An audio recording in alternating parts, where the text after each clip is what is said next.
నీవు ఏడుకొండల మీద వెలిసి ఉన్నావు, ఆనంద నిలయంలో విరాజమానుడవై ఉన్నావు.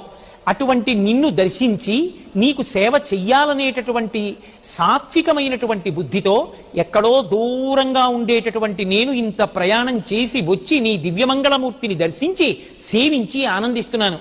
కానీ తండ్రి, ఎప్పుడో ఒక్కసారి వచ్చి నిన్ను దర్శించి ఆనందించడం కాదు, ప్రతిరోజు, ప్రతి గంట, ప్రతి క్షణం నేను చేసేటటువంటి ప్రతి పని కూడా నీవు ఎలా బ్రతకమని చెప్పావో అలాగే ధార్మికంగా బ్రతికి నేను చేసేటటువంటి ప్రతి పని నీ పూజగా, నీ సేవగా మార్చి నేను తరించేటట్టుగా నన్ను అనుగ్రహించవలసినది అని స్వామిని ప్రార్థన చేస్తున్నారు.